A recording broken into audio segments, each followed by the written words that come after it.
இயேசு கிறிஸ்து நாமத்திலே உங்கள் அனைவரையும் இந்த கால வேளையிலே வாழ்த்தி வரவேற்கிறேன்.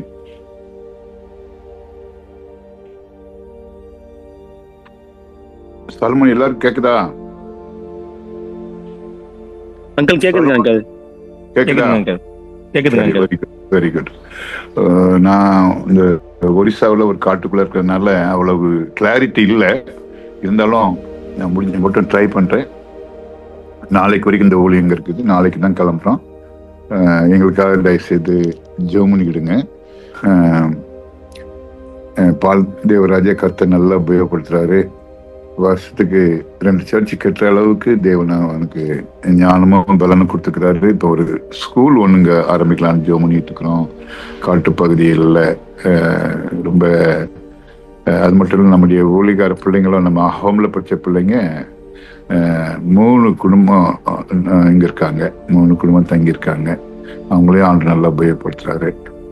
அது மட்டும் இல்லை, இந்த ஏரியாவில் பைபிள் ஸ்கூலு, ஹோமு, சர்ச்சஸ் எல்லாத்தையும் நடத்துறதுக்கு தேவன் பால் தேவராஜுக்கும் குடும்பத்துக்கும் உதவி செஞ்சிட்டு இருக்கிறாரு. பெரிய காரியங்களை கர்த்தர் செய்யறாரு. இங்க ஒரு காட்டு பகுதியில நிறைய பேர் கொலை செய்யப்பட்டாங்க. ஒரு 2008 அதே இடத்துல மறுபடியும் ஊழியங்களை ஆரம்பிச்சு இப்போ அந்த கந்தமால் டிஸ்ட்ரிக்ட்ல நிறைய பேர் ஆண்டவரை ஏற்றுக்கொண்டிருக்கிறாங்க. பண்ணிக்கிடுங்க. நாங்க நாளைக்கு கிளம்புறோம். பிரியமானவர்களே, இன்னைக்கு நம்ம பைபிள் போர்ஷன் மத்தேயு 4 முதல் 11 வசனம் நம்ம அடிக்கடி தியானம் பண்ற ஒரு வசனம். நிறைய தடவை கேட்டிருப்பீங்க. இயேசு கிறிஸ்துவுடைய சோதனை, அதாவது எப்படி அவர் சோதிக்கப்பட்டாருங்கிறத பற்றி ஒரு அருமையான பகுதி இது. அதுக்கு முன்பாக ஒரு சின்ன ஜெபம் பண்ணிடலாம். அன்புள்ள ஆண்டவரே, இந்த அருமையான வேலையிலும் உடைய பிள்ளைகளாய் நாங்கள் கர்த்தாவே ஒரு புதிய மாதத்தை எங்களுக்கு நீர் காண செய்தீர். ஆகஸ்ட் மாதம் 25வது வருஷத்துல ஆண்டவரே நாங்கள் காலெடுத்து வைக்க ஆண்டவரே கடந்த 7 மாதங்களும் ஆண்டவரே பரிசுத்தமான கரத்தை நாங்கள் கிருபை செய்தீர். இந்த 8ஆம் மாதத்திலும் 1ஆம் தேதியிலே ஒரு குடும்பமாக ஆண்டவரே இந்த ஜூம் மீட்டிங் மூலமாக நிற்கிறோம். நீர் எங்களை ஒவ்வொருவரையும் பலப்படுத்தும், பரிசுத்தப்படுத்தும். விசேஷமாக இந்த நாட்களிலே அதிகமாக நாங்கள் கர்த்தாவே நாமத்துக்கு மகிமையாக சாட்சியாக வாழணும், அதிகமாக ஜெபம் பண்ணணும், தெய்வத்தை தியானிக்கணும். விசேஷமாக எங்கள் குடும்பங்களை நாங்கள் அப்படியே கட்டணும். ஆண்டவரே, எங்கள் தனிப்பட்ட வாழ்க்கையை ஆசீர்வதியும். இந்த ஜூம் மீட்டிங் எங்கள் வாழ்க்கையில் ஒரு பிரயோஜனம் உள்ள ஜூம் மீட்டிங்காக இருக்க செய்யும். ஆசீர்வதியும். இயேசுக்கு முழு கேட்கிற தவப்பனே. ஆமேன், ஆமேன், ஆமேன். இன்னைக்கு நம்மளுடைய பைபிள் போர்ஷன் மத்தேயு 1 முதல் 11 வசனம். அதே போல நம்முடைய இந்த மிஷினரி வரலாறு இன்னைக்கு நம்ம படிக்க போறது வரலாறு செயின்ட் ஜான் ஆஃப் காட், அவருடைய வாழ்க்கை வரலாறு. இந்த 2ஐயும் நம்ம பார்க்க போறோம். அதுக்கு முன்பாக நான் இந்த மிஷினரியுடைய வாழ்க்கையை பற்றி படிச்சுட்டு இருக்கும்போது எனக்கு கர்த்தர் வெளிப்படுத்தின என்னன்னா, அந்த மனுஷன் பாருங்க, அவர் பேரு ஜான், செயின்ட் ஜான் வச்சுக்கலாம். அந்த நிறைய ஜான் வருவாங்க. இதுல ஒருத்தர், இவர் ஒரு போர்ச்சுகல்ங்கிற ஊர்ல பிறந்து வளர்ந்து அங்க ஆண்டவரை அவரு ஏற்றுக்கொள்றதுக்கு ஒரு மிஷினரி ஆண்டவர் பயன்படுத்துறாரு. ஸ்பெயின் நாட்டுல ஆண்டவர் ஏற்றுக்கொண்ட உடனே இவர் என்ன பண்றாரு, மனம் திரும்பின உடனே நிறைய இடங்களுக்கு போய் ரொம்ப தீவிரமாக ஆண்டவர் படி சொன்ன உடனே இவரை பைத்தியக்காரன் நினைச்சுக்கிறாங்க. தீவிரமாக இயேசப்பா படி சொன்ன உடனே பைத்தியக்காரன் நினைச்சு மனநல மருத்துவமனையில கொண்டு சேர்த்துடுறாங்க. அங்க போனா அங்கேயும் இதே போல ஆண்டவர் அவரை உபயோகப்படுத்துறாரு. நிறைய பேர் ரசிக்கப்படுறாங்க. கடைசியாக அந்த ஊர் ராஜாவே அவரை தேடி அவருக்கு ஹெல்ப் பண்ணி அவரு உண்மையாகவே அவர்கிட்ட உண்மையான நல்ல ஹோலி ஸ்பிரிட் இருக்குதா இல்லைன்னா பேய் ஸ்பிரிட் இருக்குதான்னு கண்டுபிடிச்சு, உண்மையாக ஹோலி பரிசுத்தாவியானவர் இருக்கான்னு கண்டுபிடிச்சு அவருக்கு சில உதவி செய்யறதுக்கு சில காரியங்கள் செய்யறாரு. விசேஷமாக நிறைய ஹாஸ்பிட்டல் ஊழியம் இவர் நிறைய, ஏன்னா அந்த மனநோயாளியாக ஒரு இடத்துல போய் இருந்ததுனால அவருக்கு அந்த பாரத்தை ஆண்டவர் கொடுத்துறாரு. ஏன் இதுல இருந்து நம்ம ஒரு பெரிய காரியத்தை கற்றுக்கொள்ள வேண்டும் பிரியமானவர்களே. நமக்கு சில சோதனைகளை ஆண்டவர் கொடுப்பாரு. சில சின்ன வயசுலயோ அல்ல வாலிப வயசுலயோ சில சோதனை கொடுப்பாரு. அப்படி நம்ம சோதிக்கப்படும் போது நமக்கு சில பதில் ஆண்டவர் அதிகமாக நம்ம தேடுவோம், ஆண்டவர்கிட்ட அதிகமாக நம்ம போவோம். ஆண்டவர்கிட்ட போகும்போது ஆண்டவர் நமக்கு நிறைய கிருபை கொடுப்பாரு. அந்த கிருபைய நம்ம உபயோகப்படுத்த நமக்கு ஒரு பெரிய ஆண்டவரோடு கூட உள்ள ஐக்கியம், உறவு அதிகமாகிக் கொண்டே போகும் பிரியமானவர்களே. அப்போ நமக்கு ஒரு பெரிய பாரம் வரும். ஐயோ, என்னை போல இப்படி இந்த உலகத்துல பாடு அனுபவிகள் நிறைய இருக்கிறாங்க, நான் பாடு அனுபவிச்சது போல அவங்க அனுபவிக்க கூடாது, அவங்கள எப்படியாவது தூக்கி விடணும் அப்படின்னு ஒரு எண்ணம் வரும். ஒரு நல்ல தகப்பன் என்ன பண்ணுவாரு பிரியமானவர்களே, தன்னுடைய பிள்ளை தன்னை விட ஒரு ஸ்டெப் மேல இருக்கணும்னு ஆசைப்படுவார். இந்த நிறைய நான் பாக்குறேன் நம்முடைய கலாச்சார ஊழியத்துல நிறைய பேரண்ட்ஸ் ஒரு காலத்துல அவங்க குடிக்கு அடிமையாக இருந்தாங்க. இந்த நாட்கள்ல தேவன் விடுதலையை கொடுத்திருக்கிறாரு. இந்த குடிக்கு அடிமையா இருக்கும்போது அவங்கள்ட்ட எவ்வளவு ரூபாய் சம்பளம் வந்தாலும் பத்தாது. அப்போ அதை என்ன பண்ணுவாங்க, அவங்க குடிக்க இப்ப ஆல்ரெடி ஏற்றுக்கொண்ட பிறகு அந்த பணம் சேவிங் ஆயிடுது. அதை கொண்டு போய் தங்க பிள்ளைங்களுக்கு படிக்க வைக்கிறாங்க. இங்கிலீஷ் மீடியத்தில் படிக்க வைக்கிறாங்க. பால்வீட்ஸ்ல பெரிய பெங்களூர்லயே நம்பர் 1 ஸ்கூல்ல கூட படிக்க வைக்கிறாங்க. டாக்டருக்கு அனுப்பணும்னு ஆசைப்படுறாங்க, லாயருக்கு. ஏன்னா அவங்க காலத்துல அவங்க கஷ்டப்பட்ட காலத்துல நான் அவங்கள போய் ஏதோ ஒரு ஹோம்ல சேர்த்துருப்பேன், இல்லைன்னா அவங்க குடிச்சிட்டு பிரிவாங்க, பிள்ளைங்களை ஹோம்ல சேர்த்துருவேன். மைசூர் ஹோம், அந்த காலத்துல மைசூர் ஹோம்லாம் ரெகுலரா ஒரு 30 பிள்ளைங்க 40 பிள்ளைங்க நான் சேர்த்துட்டே இருந்தேன் அந்த காலத்துல. இன்னைக்கு நீங்க பாத்தீங்கன்னா அந்த பிள்ளைங்கள் எல்லாம் மைசூர் ஹோம்ல படிச்ச பிள்ளைங்கள் எல்லாம் கோரமங்கலம் ஸ்லம்லயோ, ஜேபி நகர் ஸ்லம்லயோ, ராய்குட ஸ்லம்லயோ பாத்தீங்கன்னா அந்த பிள்ளைங்கள்லாம் நல்ல பொசிஷன்ல இருக்கிறாங்க. அது மட்டும் இல்ல, அவங்க பிள்ளைங்களை அவங்க நல்லா படிக்க வைக்கிறாங்க. பாத்துக்கிடுங்க, அடுத்த ஜெனரேஷன் நான் பாக்குறேன் என் கண்ணால. டாக்டருக்கு படிக்குதுங்க, லாயருக்கு படிக்குதுங்க. இந்த பிள்ளைங்க கஷ்டப்பட்டு ஹோம்ல படிச்சுதுங்க, ஆனா அவங்க பிள்ளைங்க நல்ல நல்ல பொசிஷன் படிச்சுக்கிட்டு இன்னும் ஒரு 5-10 வருஷத்துல அவங்கெல்லாம் ஒரு அடுத்த ஜெனரேஷன் இன்னும் ஆயிடுவாங்க. ஆனா ஒரு பெரிய வித்தியாசம் என்னன்னா, அந்த காலத்துல அவங்க அப்பா அம்மா எந்த அளவுக்கு சாராயத்தை குடிச்சு செத்தாங்களோ அதே இதை ஆண்டவர் ஆசீர்வாதமா மாற்றி கொடுக்குறாரு. இந்த பிள்ளைங்க ஹாஸ்டல் படிக்கும் போது பரிசுத்தமா வளர்ந்துடுறாங்க. பீடி குடிக்க மாட்டாங்க, சிகரெட் குடிக்க மாட்டாங்க, ஏமாத்த மாட்டாங்க, பொய்னி இதுனையோ சின்ன வயசுல ஞானசனம் எடுத்துடுறாங்க. அவங்களுக்கு பரிசுத்தத்தை வாஞ்சி போறதுனால அவங்க வாழ்க்கை மாறிடுது. அது மட்டும் இல்ல, அவங்க ஃபேமிலி, அவங்க ஒய்ஃப், அந்த பிள்ளைங்க எல்லாம் ஆண்டவர்கள் ஸ்ட்ராங்கா இருக்கிறாங்க. அப்படிப்பட்டு இருக்கும்போது பிரியமானவர்களே, நான் கஷ்டப்பட்ட மாதிரி என் பிள்ளை கஷ்டப்படக்கூடாது. நான் ஹாஸ்டல்லே இருந்தேன், நான் எனக்கு சரியா சாப்பாடு கிடைக்கல, எனக்கு என்ன நினைச்ச நேரம் எனக்கு யூனிஃபார்ம் கிடைக்கல, ட்ரெஸ் கிடைக்கல, ஷூ கிடைக்கல. அதே என் கூட படிக்கிற பிள்ளைங்கள்லாம் ஸ்கூல்ல படிக்கிற பிள்ளைங்கள்லாம் அவங்க அப்பா அப்பாட்ட வாங்கிட்டு வரும்போது எனக்கு கஷ்டமா இருக்கும். இப்படின்னா நிறைய நேரத்துல அந்த பிள்ளைங்களுக்கு சோதனை வரும். அந்த சோதனையை மாற்றுறதுக்கு தேவன் கொஞ்சம் வெயிட் பண்ண சொல்லுவாரு. அதே போல பிரியமானவர்களே, இந்த அருமையான ஜான், இன்னைக்கு படிக்கிற ஜான்ங்கிறவரு, அவர் அந்த மனநோய் ஆஸ்பத்திரியில ஒருவேளை மக்கள்லாம் பிடிச்சு கொண்டு போட்டாலும் அங்க சில காரியங்களை அவர் கற்றுக்கொண்டு அப்படிப்பட்ட ஊழியத்தை அவர் செய்யறாரு, அந்த அரசருடைய உதவியோடு கூட. சரி, நம்முடைய சொந்த வாழ்க்கையிலும் கூட இந்த மாதிரி சிச்சுவேஷனை, நமக்கு சோதனை வர சிச்சுவேஷனை எப்படி சந்திக்கணுங்கிறது தான் இன்னைக்கு நமக்கு படிக்க போற ஒரு சப்ஜெக்ட். பாருங்க, மத்தேயு 4:4 ரொம்ப அருமையான வசனம். எல்லாருக்கும் தெரிஞ்ச வசனம். இந்த வசனத்தை நம்ம எல்லாருமே மனப்பாடம் பண்ணக்கூடிய ஒரு வசனம். மத்தேயு 4:4 எடுத்தவங்க சத்தமா படிக்க பார்க்கலாம். மத்தேயு 4:4. அவர் மறுமொழியாக, மனித அப்பத்தினாலே மாத்திரம் அல்ல, தேவனுடைய வாயிலிருந்து புறப்படுகிற ஒவ்வொரு வார்த்தையினாலும் பிழைப்பான் என்று எழுதி இருக்கிறது என்றார். மனுஷன் அப்பத்தினால் மாத்திரம் அல்ல, தேவனுடைய வாயிலிருந்து புறப்படுகிற ஒவ்வொரு வார்த்தையினாலும் பிழைப்பான்.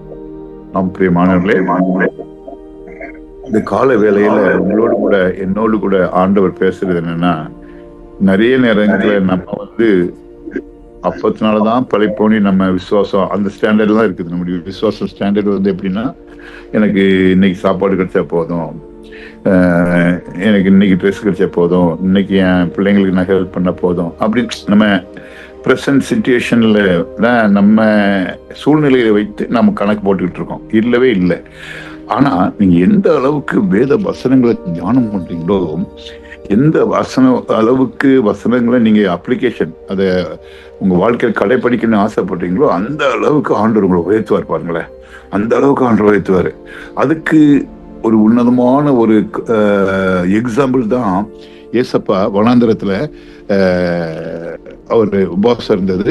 உபவாசம் பண்ணி முடிச்ச உடனே பிசாசின் கையில ஏசப்பா ஒப்பு கொடுக்கப்பட்டது. அதாவது ஆண்டவர் வந்து அவருக்கு ஏசப்பாவுக்கு டெஸ்ட் வைக்கிறாரு. டெஸ்ட், அதாவது பிசாசுக்கும் டெஸ்ட், ஏசப்பாவுக்கும் டெஸ்ட். பிசாசுக்கு என்னையா டெஸ்ட்? அவர் போய் நீ ஜெயிச்சிருவியா பார்க்கலாமா, அவர் என்னுடைய பிதாவை என்னுடைய நேசகுமாரன், அவரை நீ தொட முடியாது என்று பிசாசுக்கு ஆண்டவர் கட்டளை கொடுக்கிறார். யோபுக்கு கொடுத்த மாதிரி யோபுக்கு அதே மாதிரிதான் ஆண்டவர் வந்து யோபுவை குறித்து சாட்சி சொன்னார். அதே போல இங்க இயேசுவை குறித்து சாட்சி சொல்லியிருக்கலாம். அதனாலதான் பிசாசுக்கு அலோ பண்ணிட்டாரு, பெர்மிட்டட். பிசாசுக்கு என்ன பெர்மிஷனு? நீ போய் சோதனை கொடுப்பா பார்க்கலாம், ஏசப்பா ஜெயிப்பாருன்னு சொல்லிட்டாரு. ஏசப்பாவுக்கு ஒரு சோதனை என்னன்னா, மகனே நீ ஊழியம் செய்ய போற, நிறைய காரியங்கள் ஆகும், நிறைய மக்கள் வந்து ரசிக்கப்பட போறாங்க. அதுக்கு முன்பாக உன்னை நான் வந்து ஒரு பக்குவப்படுத்தி உன்னைய ஒரு திறப்படுத்துறேன். 3 காரியங்களை கொடுத்து நீ அந்த காரியத்துல நீ வந்து ஜெயிக்கணும். ஜெயிக்கும் போது மற்றவர்களுக்கு நீ வந்து உதாரணமா இருப்ப என்று ஏசப்பாவுக்கு ஒரு சவால். அப்போ ஃபர்ஸ்ட் சோதனை பாருங்க, 3 சோதனை. அந்த 3 வனாந்தரத்துல ஏசப்பா பசியா இருக்கிறாரு. வந்து நீங்க பைபிள் வசனம் படிக்கிறதுக்கு கொஞ்சம் கஷ்டமா தான் இருக்குது. இருந்தாலும் முதல் சோதனை பாருங்க பிரியமானவர்களே. இப்ப வந்து இந்த ஜாதியார்த்த நான் வந்து 3-4 வசனத்துல முதல் சோதனை பற்றி போட்டிருக்கோம். அப்போ இந்த முதல் சோதனை வந்து என்னன்னா, அந்த சோதனைக்காரன் அதாவது பிசாசு வந்து இயேசுகிட்ட என்ன சொல்றான், மனுஷன் நீர் வந்து இந்த தேவனுடைய குமாரன் நீ ப்ரூஃப் பண்ணணும்னா இந்த கல்லுகள் எல்லாம் அப்பமாக மாற்றும் என்று, ஒரு கல்லுகள் எல்லாம் அப்பமாக மாற்றும் என்று சொல்கிறான். அப்போ அதுக்கு பதில் ஏசப்பா என்ன சொல்றாங்கன்னா, மனுஷன் அப்பத்தால் மாத்திரம் இல்லை, தேவனுடைய வார்த்தையினால் வரும், ஒவ்வொரு புறப்படுகிற ஒவ்வொரு வார்த்தையினாலும் மனுஷன் பிழைப்பான் என்று சொல்லி அவனை அனுப்பி விடுகிறார். பிரியமானவர்களே, இங்க என்ன பார்க்கணும்னா, நம்முடைய தேவைகளை, அதாவது இங்க ஆண்டவர் பெரிய தேவை இருக்குது. என்ன தேவை? வயிறு பசி, சாப்பிடணும் தேவை. அந்த தேவை உள்ள நேரத்துல பிசாசு என்ன பண்றான், ஆண்டவரை மடக்கிறான். ஆண்டவர்கிட்ட இயேசு கிறிஸ்துவை மடக்கிறான். என்ன மடக்கிறான்? இந்த நீர் ஒரு இந்த கல்லை வந்து அப்பமா பிரெட்டை மாத்தி சாப்பிடும். அப்போ இவனுக்கு ஏசப்பாவுக்கு ரொம்ப சோதனை. இப்ப வந்து வயிறு பசிக்குது, இந்த வயிற்ற ரொப்பலாமா இல்ல தேவனை முழுவதுமாக நம்பி இருக்கலாமா? தேவனை நம்பி இருக்கலாமா? இதுதான் இன்னைக்கு காலையில ஆண்டவர் உங்களோடு கூட என்னோடு கூட இடைப்படுறது. நமக்கு நிறைய காரியங்கள் வருது பிரியமானவர்களே.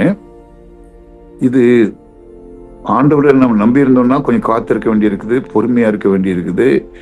இல்லைன்னா ஆண்டவர் தான் செய்யணும்னு நம்ம விசுவாசிக்கிற நமக்கு அது வந்து கொஞ்சம் டிலே ஆகுது. ஆனா சில காரியங்கள் ரெடியா இருக்குது. ஒரு பொய் சொன்னா போதும், காரியம் சாதிச்சிடலாம். ஒரு ஏமாத்தி சொன்னா போதும், காரியத்தை சாதிச்சிடலாம். அல்லது ஒரு சில காரியங்கள் வந்து ஆண்டருக்கு விரோதமா சில காரியங்கள் நல்லா தெரியும் உங்களுக்கு, இது வந்து ஆண்டருக்கு விரோதமா, அதை செஞ்சுட்டோம்னா நம்ம இன்னைக்கே நம்ம ப்ராப்ளம்லாம் சால்வ் ஆயிரும். ஆனா ஆண்டவர் சத்தில் காத்திருக்கும் போது, ஆண்டவர் செய்யும்போது அழகா இருக்கும். இந்த ஒடிசா ஊழியத்துல பாருங்க, ஏறக்குறைய இந்த ஊழியத்தை ஆரம்பிச்சு 2000 ஆரம்பிச்சுன்னு வச்சிருக்கீங்களேன், 25 வருடங்கள் ஆயிடுச்சு.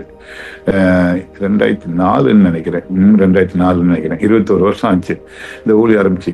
இந்த ஊழியத்தின் பகுதியில தம்பி பால் தேவராஜ் அவங்க ஒய்ஃபும் அந்த காலத்துல கையில ஒரு சின்ன குழந்தையோடு கூட அவங்க இங்க வராங்க. 25 வருடங்களுக்கு முன்பாக, 21 வருஷத்துக்கு முன்பாக ஒரு கை குழந்தையோட இங்க வந்து ஆரம்பிக்கிறாங்க. அது ஆரம்பிக்க முன்பாக எனக்கு நல்ல ஞாபகம் இருக்குது. நான் வந்து எங்க போச்சேன்னா சுக்மா, அதாவது சத்தீஸ்கர் மாநிலத்துல சுக்மாங்கிற ஊர் இருக்கு. அந்த ஊர்ல போய் சகோதரனை போய் ஊழியம் செய்யறதுக்கு அனுப்பி வச்சேன். அதுதான் எங்களுக்கு முதல் இது. சுக்மால போயாச்சுன்னா அங்கெல்லாம் பாத்தீங்கன்னா டெரரிஸ்ட் ஏரியா, எல்லா இடங்களிலும் பயங்கர தீவிரவாதிகள் இருப்பாங்க, எல்லா இடத்துலயும் மக்கள் வந்து கன்னோட தான் நிற்பாங்க, பயங்கரமா இருக்கும்.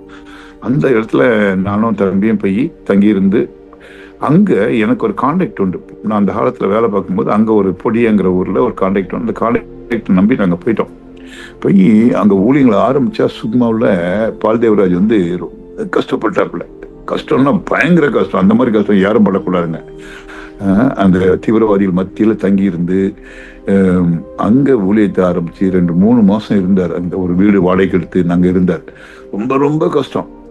அப்போ எனக்கு நான் 2-3 தடவை விசிட் பண்ணிட்டேன். அதுக்குள்ள பண்ணிட்டு இவ்வளவு கஷ்டப்பட்டு இந்த இடத்துல ஊழியம் செய்யக்கூடாது, என்ன பண்ண ஆண்டவரே, நம்ம ஹெச்ஐவி மக்கள் அங்க இருக்கிறாங்க, ஆனா வெளியே காட்ட மாட்டாங்க.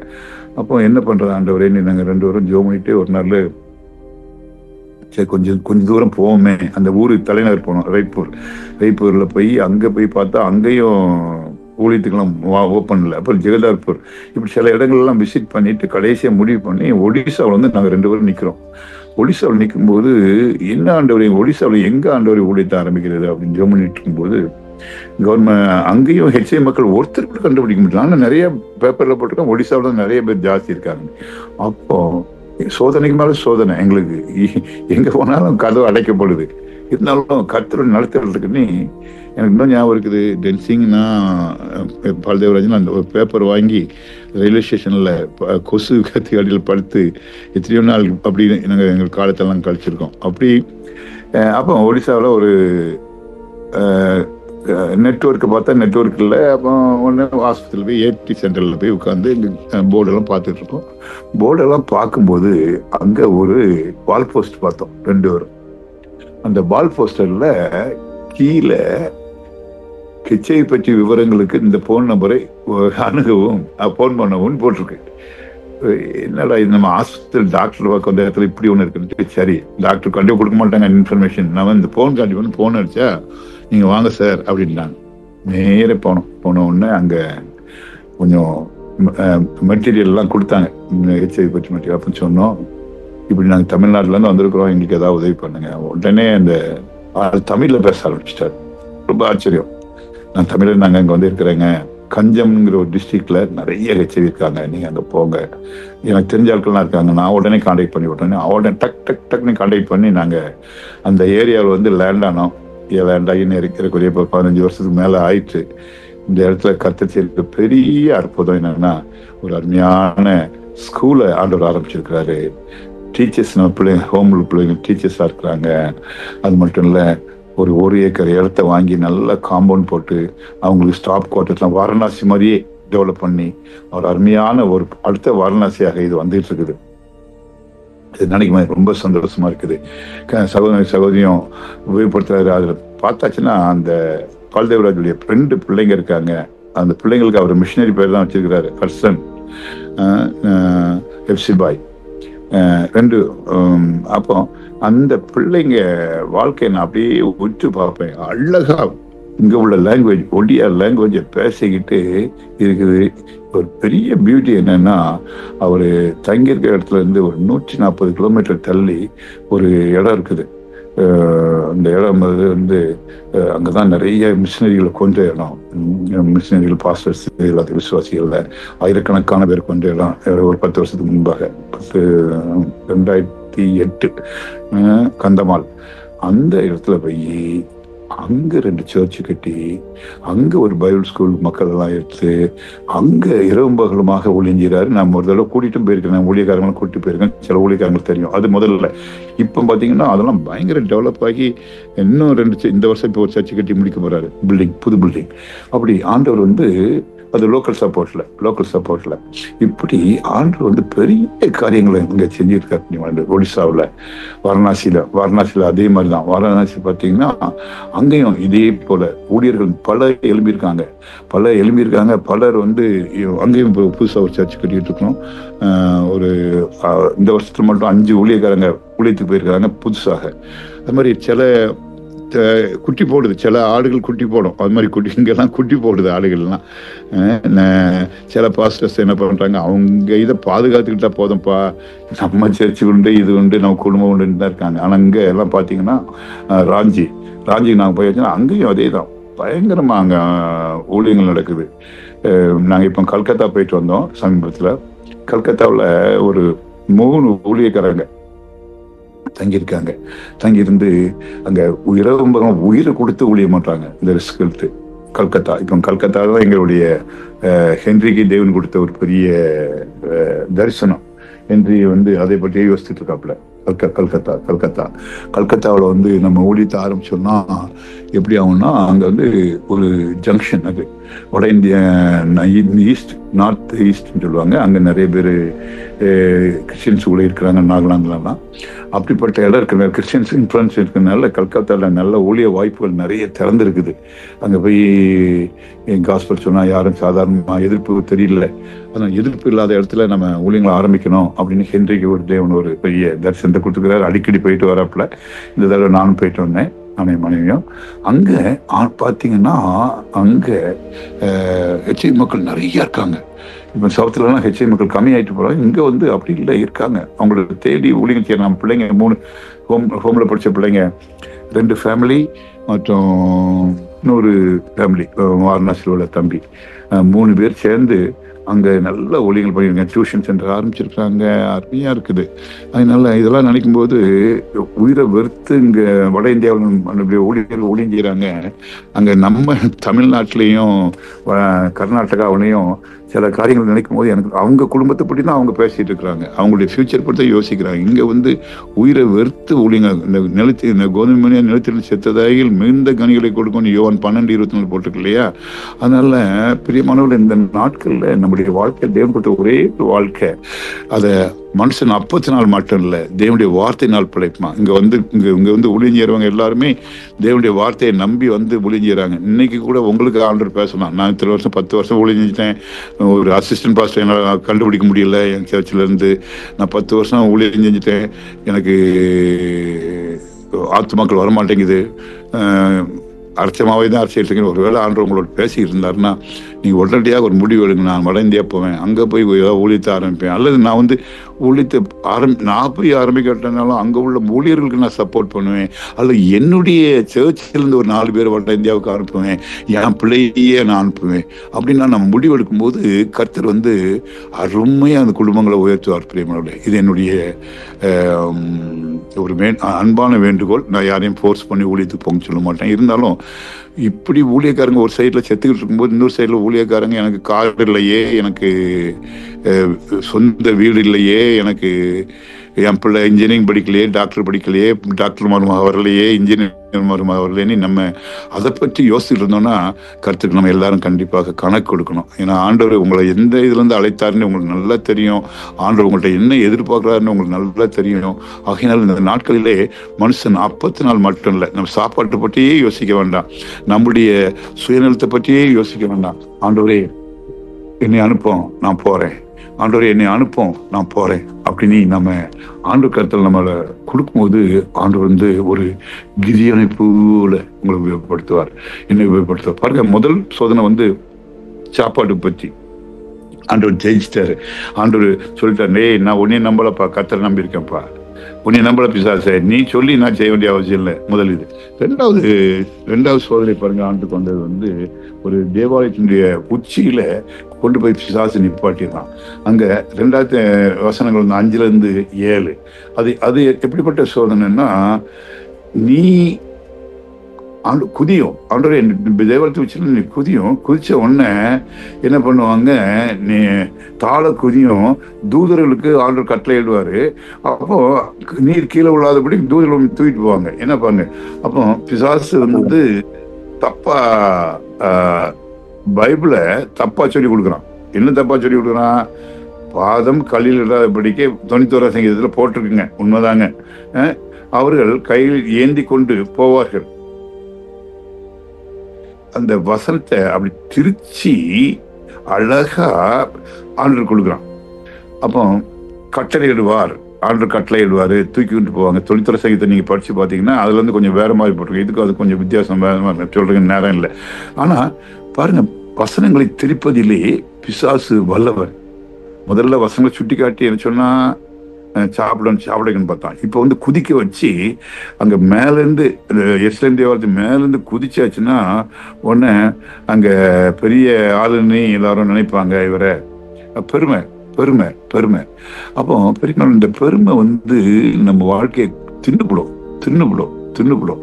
நான் ஸ்டேட்டஸ், இந்த பெரிய ஆளு, நீங்க எல்லாம் பார்க்கணும், என்னை ஐயானு கூப்பிடணும், எனக்கு பிரைஸ்ல போடலாமே.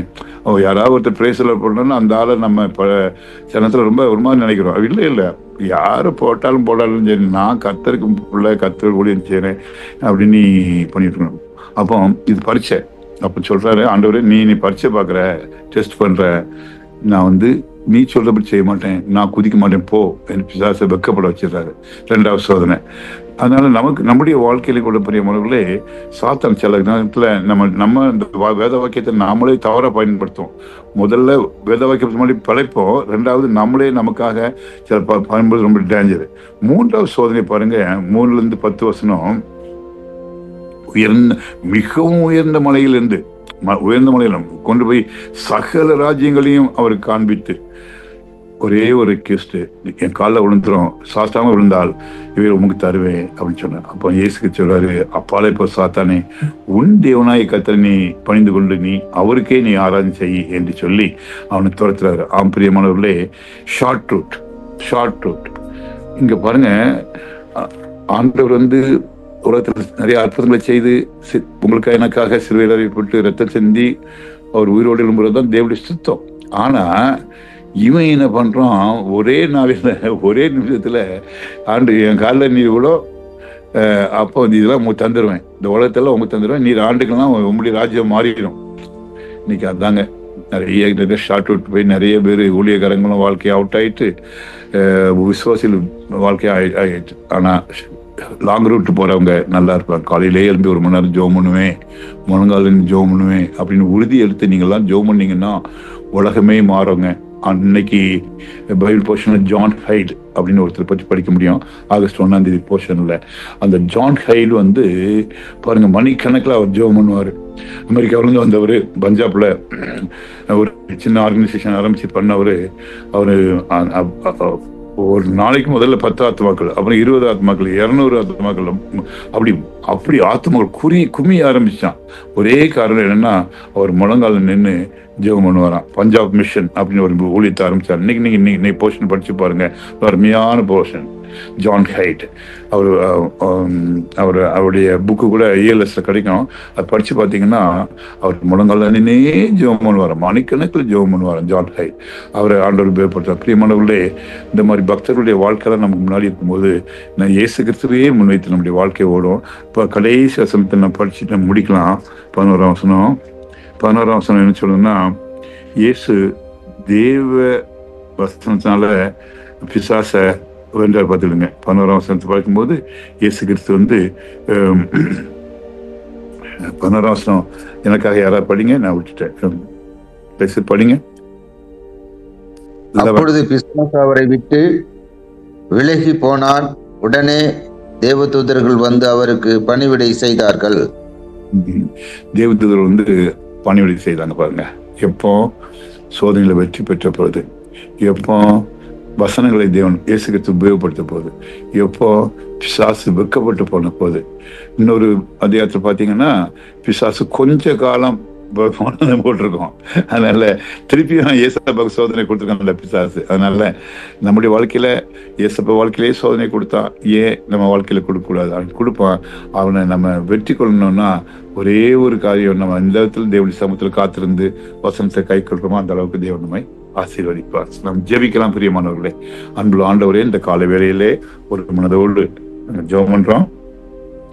பிசாச காலில் போட்டு பிதிக்கத்தக்கதாக அடிமைகளுக்கு நீர் கிருபையை கொடும். அந்த நீர் மீட்சியரே, உம்முடைய சாயலால் படைக்கப்பட்ட நாங்கள், உம்முடைய சாயலால் வாழ்கிற நாங்கள் ஒவ்வொரு நாளும் பிசாசு மேல வெற்றி கொண்டு, சோதனை மேல வெற்றி கொண்டு நமக்கு மகிமையாக சாட்சியாக வாழ அன்றைய ஊழியத்திலே அன்றைய எங்களுக்கு கொடுக்கப்பட்ட ஊழியத்தை உண்மை உத்தமாக செய்து முடிக்க கிருபை செய்யும். ஆசீர்வதியும். இயேசுக்கு தமிழ் கேட்கிறதாப்பனே, அமேன், அமேன்.